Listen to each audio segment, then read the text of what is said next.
घर का गार्डन। आप नहीं जानती माँ, यहाँ उल्टी गंगा बहने लगी है। ससुर जी जब से रिटायर हुए हैं, मेरी सास और ससुर दोनों किसी फिल्म के लव बर्ड्स की तरह अपने आप को जवान समझने लगे हैं। दिन भर हमारे घर के पास बने गार्डन में झूले पर बैठे बातें करते रहते हैं। उन्हें अपने पके चुके बालों का भी ख्याल नहीं रहता है। अब इस उम्र में उन्हें ऐसा व्यवहार क्या शोभा देता है। कविता अपने ससुराल के समाचार अपनी माँ को बता रही थी, तभी सास उदास मन से रसोई घर में जाती है, क्योंकि बहू की वो कड़वी बातें उन्होंने सुन ली थी। उसकी सभी बातों को नजरअंदाज कर सास मसाले वाली चाय बना के पहले एक कप बहू को कमरे में देकर दूसरा कप अपने पति के लिए लेकर जाती है। बहू ये देखती है और अपना मुंह टेढ़ा करती। सास ने फिर से एक बार उसकी तरफ दुर्लक्ष्य किया, क्योंकि ससुर ने निवृत्त होने के बाद यह है उनका रोज का ही नित्यक्रम बन गया था। वह अब किसी की भी परवाह किए बिना रोज घर अपने मर्जी के मुताबिक नए नए कपड़े पहनकर गार्डन में अपने पति के साथ बैठकर अपना ज़्यादातर समय बिताती थी। उन्होंने अपनी पूरी जिंदगी अपने बच्चों के लिए काम करते बिता दी थी, इसलिए अब बच्ची कुछ जिंदगी वह दोनों एक साथ समय बिताकर जीना चाहते थे। आनंद निवास बंगले जैसा 2 मंजिलों का घर पति पत्नी का ये सपना था और उन्होंने बड़ी मेहनत से इसे पूरा भी किया था। अलका जी ने घर के सामने बड़े प्यार से उस गार्डन को बनाया था और वहां पर कई फूलों के पौधे और बेलें उगाई थी। उन्होंने उगाए चंपा, जसवंती, मोगरा, गुलाब से दर्जनों फूलों की खुशबू से उनका गार्डन हमेशा महकता रहता था। अलग अलग ऋतुओं में अलका जी अलग अलग सब्जियां भी अपने उस गार्डन में उगाया करती। रसोई के लिए धनिया, पुदीना और मेथी उन्हें कभी बाहर से खरीदी नहीं पड़ती थी। इतने सालों तक काम की भागदौड़ में सोमनाथ जी कभी भी इस जगह का आनंद ले नहीं पाए थे, लेकिन अब उनका पूरा खाली समय इसी जगह पर बीतता था। दरअसल एक और छोटा सा घर वहां बना सके, इसलिए उन्होंने वह जगह खरीदी थी, लेकिन अब वह संभव नहीं था। अलका जी को अपने बनाए उस गार्डन में एक झूला चाहिए था, जो उन्होंने ला कर दिया था, और अब वही झूला उनको एक दूसरे के साथ ज़्यादा से ज़्यादा सुखमय समय बिताने का जरिया बन गया था। उन्होंने अपने घर में सभी जरूरी चीज़ों की और बाकी ऐशो आराम की चीज़ों की कोई कमी नहीं रखी थी। फिर भी बहू को दोनों का उस झूले पर बैठकर समय बिताना खटकता था। पहले दिन भर उसके साथ रहने वाली सास अब ज्यादा समय अपने पति को देने लगी थी। अपने सास ससुर को टोंट मारने का एक भी मौका कविता नहीं छोड़ती थी। वह हमेशा अपना दिमाग उनको उस जगह से हटाने के लिए लगाती,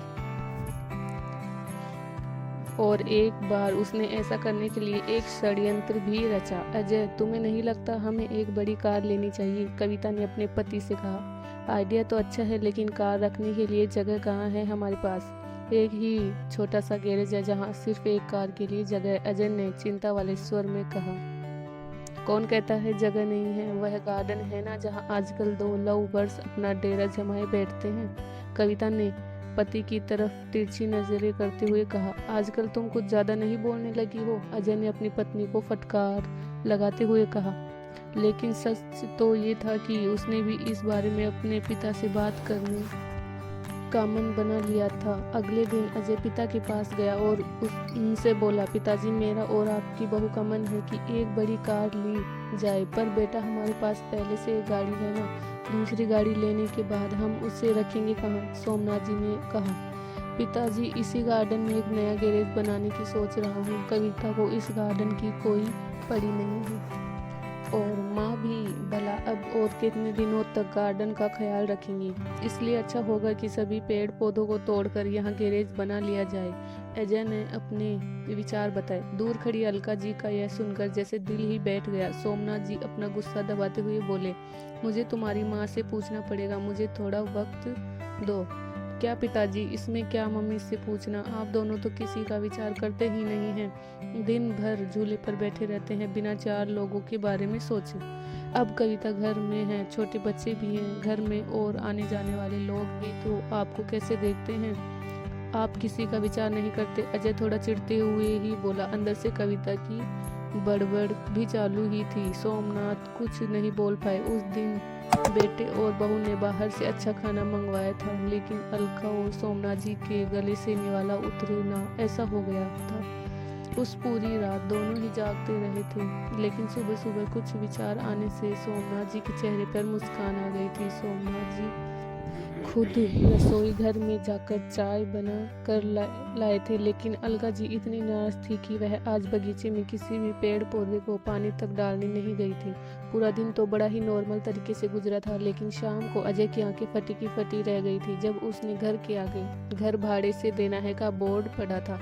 अजय ने सोमनाथ जी से कहा, माना कि हमारा घर बड़ा है, लेकिन इसका यह मतलब थोड़ी है कि हम उसे भाड़े से दे दें। बेटा, अगले महीने मेरे साथ काम करने वाले शर्मा जी रिटायर हो रहे हैं और वहीं अब इस घर में भाड़े से रहेंगे। सोमनाथ जी ने कहा, लेकिन वह कहाँ रहेंगे? अजय ने अपनी शंका भरा सवाल पूछा।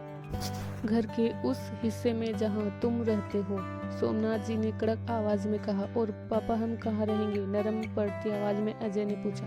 बेटा, मैं मानता हूँ कि मैंने तुम्हें इस लायक तो बनाया है कि तुम अपने पैरों पर खुद खड़े हो सको, इसलिए तुम्हारे पास 1 महीना है। तुम अपने लिए नया फ्लैट ढूंढ लो या कंपनी के फ्लैट में रहने चले जाओ, वहाँ तुम्हारे लोगों का साथ मिल जाएगा और इस घर में हमें हमारी उम्र के लोगों का साथ मिल जाएगा। तुम भी सुखी और हम भी। सोमनाथ जी ने सब कुछ साफ साफ बताया। पापा, लगता है आप तो नाराज हो गए।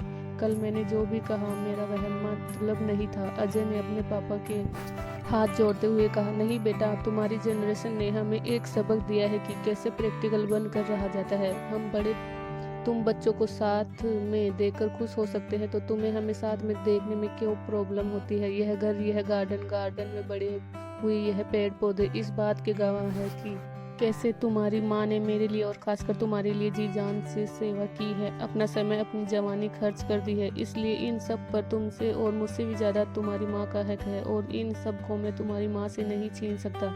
सोमनाथ जी ने अपनी पत्नी की तरफ देखकर कहा। दोस्तों, जाने अनजाने में हम हमेशा यह गलती कर बैठते हैं। हम सोचते हैं कि हमारे बड़े बूढ़े हमारे हिसाब से जीवन जिए। ऐसा करवाने के लिए हम उन पर अपने विचार थोपने लगते हैं, लेकिन हम यह भूल जाते हैं कि उन्होंने हमारे लिए कितना त्याग किया है और जब उन्हें उनके हिसाब की ज़िंदगी जीने का मौका मिलता है तब उनका साथ देने के बजाय हम उनके विरोधी बन जाते हैं। Thank you. अगर यह कहानी अच्छी लगी हो तो चैनल को सब्सक्राइब ज़रूर करें, लाइक करें, शेयर करें।